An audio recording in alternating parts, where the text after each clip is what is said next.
Hello শিক্ষার্থী বন্ধুরা, আজকে আমরা নতুন একটি এপিসোডে আপনাদের শেখাবো যে কীভাবে একটি কম্পিউটারের স্ক্রিন রেকর্ড করতে হয়। কম্পিউটার স্ক্রিন রেকর্ডটা অনেক সোজা। কম্পিউটার স্ক্রিন রেকর্ড যারা এখনও পারেন না বা এখন পর্যন্ত যারা এটা ব্যবহার করেন নাই তাদের জন্য, যারা একদম নতুন আছেন তাদের জন্য আমি সুন্দরভাবে বুঝিয়ে দিব যে কীভাবে আপনি আপনার কম্পিউটার থেকে স্ক্রিন রেকর্ড করতে পারবেন।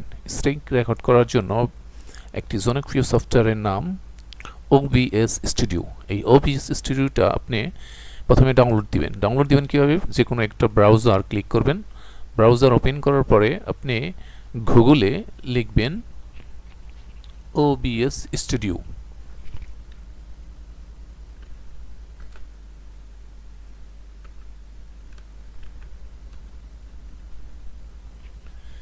OBS লেখার সাথে সাথে দেখবেন যে OBS স্টুডিও লেখা আছে। OBS স্টুডিওতে ক্লিক করার পরে প্রথম যে আপনি লিঙ্কটা পাবেন OBS স্টুডিও, এটা হলো তাদের ovsproject.com, এটা তাদের মেইন ওয়েবসাইট। এখানে ক্লিক করেন। মেইন ওয়েবসাইটে ক্লিক করার সাথে সাথে আপনি এখানে 3টি ভার্সনে পাবেন। যারা উইন্ডোজ ব্যবহার করেন তারা উইন্ডোজে ক্লিক করবেন, যারা ম্যাক মানে অ্যাপেল যারা নোটবুক ব্যবহার করেন তারা এটা থেকে ক্লিক করবেন।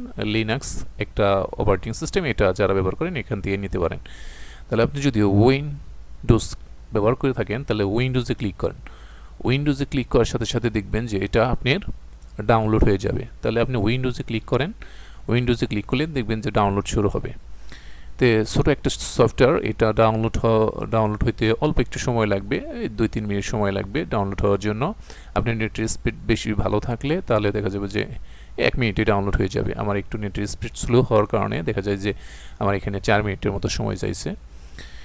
তাহলে এটা যখন আপনি ডাউনলোড হয়ে যাবে তখন আপনি আপনার যে জায়গায় ডাউনলোড হয়েছে সেখানে চলে যাবেন। কোথায়? দিস পিসিতে ঢোকেন। দিস পিসিতে ঢোকার পর এখানে ডাউনলোডে ক্লিক করেন। তাহলে ডাউনলোডে ক্লিক করার সাথে সাথে দেখবেন যে আপনি OBS স্টুডিও সফটওয়্যারটা ডাউনলোড হয়ে গেছে। এটা ইনস্টল করতে হবে। আপনি কি ইনস্টল করাটা অনেক সোজা। এখানে আপনি ডবল ক্লিক করবেন, নেক্সটে ওকে ক্লিক করলে দেখবেন যে এটা ইনস্টল হয়ে গেছে। ইনস্টল হওয়ার পরে আপনার এই OBS স্টুডিওটার আপনার এখানে ডবল ক্লিক করবেন। ডবল ক্লিক করার সাথে সাথে আপনি OBS স্টুডিওটা ওপেন হয়ে যাবে। ওপেন হয়ে যাওয়ার পরে দেখবেন যে আপনি এরকম একটা স্ক্রিন দেখতে পারবেন, ফ্রেশ একটা স্ক্রিন দেখতে পারবেন। যে প্রথমে আপনাকে যে কোনো ভিডিও ক্যাপচার করার জন্য একটু কাজ করে নিতে হবে। প্রথমে দেখেন এখানে লেখা আছে সিন। এই সিন অপশন থেকে আপনাকে একটা সিন তৈরি করতে হবে, যে আপনি যে ভিডিও করবেন তার জন্য এখানে একটা ডিসপ্লে তৈরি করে নিতে হবে। প্রথমে এই যোগের মতো চিহ্নতে ক্লিক করবেন। যোগের মতো চিহ্নতে ক্লিক করলে আপনাকে এরকম একটা নাম দেখাবে যে please enter the name of the scene. এখানে আপনি ইচ্ছা মতো একটা নাম দিয়ে দিবেন, তারপর ওকে ক্লিক করবেন। ক্লিক করার পর আপনি এখানে পাশের ঘরে দেখবেন যে সোর্স এখানে সোর্স অপশন থেকে আপনাকে সিলেক্ট করতে হবে যে প্লাসে ক্লিক করবেন। প্লাস চিহ্নতে ক্লিক করে এখানে অডিও ইনপুট ক্যাপচার এটা সিলেক্ট করবেন।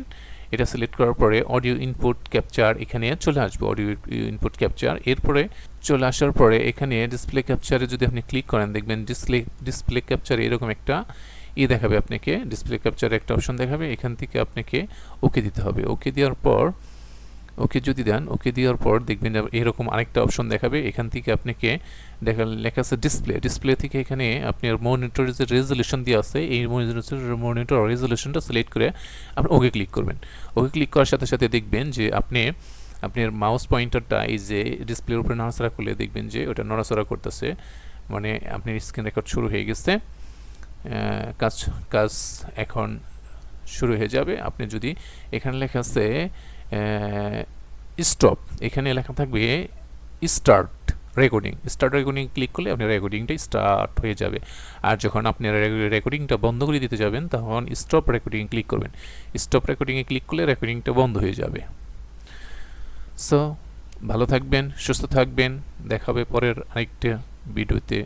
ভালো থাকেন, আল্লাহ হাফেজ, আসসালামু আলাইকুম ওয়া রাহমাতুল্লাহি ওয়া বারাকাতুহু।